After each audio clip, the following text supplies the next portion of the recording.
সহবাসের পরে মেয়েদের জন্য ফরজ গোসল না করে ঘরের কাজকাম, রান্না বাড়া ইত্যাদি করা, বাচ্চাকে দুধ খাওয়ানো, এগুলো জায়েজ আছে নাকি না জায়েজ?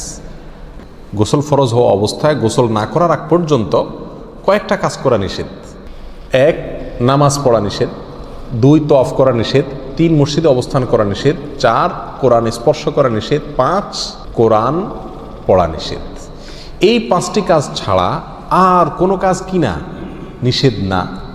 অতএব সহবাসের পরে কোনো মেয়ে, কোনো মহিলা তিনি যদি গোসল না করে, ফরজ গোসল না করে তিনি যদি কি করেন, গৃহস্থলীর কাজকাম করেন, রান্না বাড়া করেন, অন্য কাজকাম করেন, বাচ্চাকে দুধ খাওয়ান, এগুলো এই 5টি নিষিদ্ধ কাজের আওতায় যেহেতু নাই, অতএব সেটা জায়েজ আছে।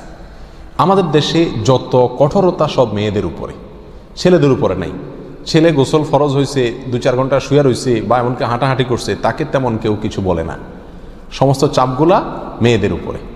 আর এই ফতোয়াগুলা মেয়েদের উপরে, ফতোয়াগুলা দেয়ও বেশিরভাগ মেয়েরাই। কথার কথা, ননদ আছে, শাশুড়ি আছে বা অন্য কেউ আছে বা জাল আছে, তো তারা খোঁচাইতে শুরু করে যে গোসল না করে বাচ্চাকে দুধ খাওয়াচ্ছে। কোনো বাচ্চা কাঁদতে কাঁদতে মরে যায় কিন্তু দুধ খাওয়ায় না, কেন? কারণ গোসল করে নাই। তো এগুলো না জানার কারণে হয়েছে। ফরজ গোসল না করে 5টি কাজ করা নিষেধ, এর বাইরে আর কোনো কাজ নিষিদ্ধ না। অতএব এমনকি আপনি রোজাও রাখতে পারেন, কি ফরজ গোসল না করে রাখতে পারেন বলতে সাহারি খেতে পারেন, সাহারি খেয়ে রোজা শুরু করতে পারেন। তাহলে আপনি বাচ্চাকে দুধ খাওয়াতে পারবেন না, কে বলেছে? বাসায় কাজ করতে পারবেন না, কে বলেছে? তবে হ্যাঁ, যদি আপনি ফরজ গোসল একটু দেরিতে করতে চান কোনো কারণে, তাহলে সেক্ষেত্রে অন্যান্য কাজকামের সুবিধার জন্য ওযু করে নেওয়া উত্তম। সহিহ মুসলিমের এক হাদিসে আসছে, নবী আলাইহিস সালাতু ওয়াস সালাম গোসল ফরজ হলে ওই অবস্থায় যদি কেউ ঘুমাইতে চায়, শুয়ে থাকতে চায় অথবা অন্য কোনো কাজ করতে চায়, তাহলে তাকে ওযু করে নেওয়ার পরামর্শ দিয়েছেন। অতএব ওযু করে নিয়ে এরপর অন্যান্য কাজ করা উত্তম। এর বাইরে ওযু ছাড়া যে সে কিছু করতে পারবে না, ব্যাপারটা এরকম না।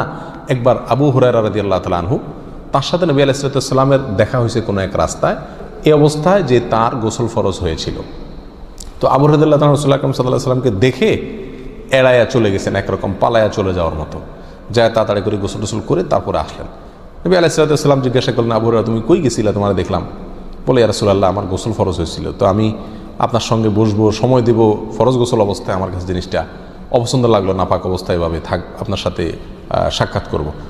তখন নবী আলাইহিস সালাতু ওয়াস সালাম বলেছেন, সুবহানাল্লাহ, মোমেন আবার নাপাক হয় নাকি? অর্থাৎ এটা তো একেবারে তোমার পুরো বডি নাপাক হয়ে গেছে, টাচ করলে আমি নাপাক হয়ে যাবে, ব্যাপারটা তো এরকম না, তুমি এটাকে এত কঠিনভাবে নিয়েছো কেন? তাহলে এই সব হাদিসগুলোকে সামনে রাখলে মোটামুটি পরিষ্কার হয়ে যায়। আমাদের আয়েশা রাদিয়াল্লাহু তাআলা আনহা থেকে এক হাদিসে আসছে, তাকে জিজ্ঞাসা করা হয়েছিল যে নবী আলাইহিস সালাতু ওয়াস সালাম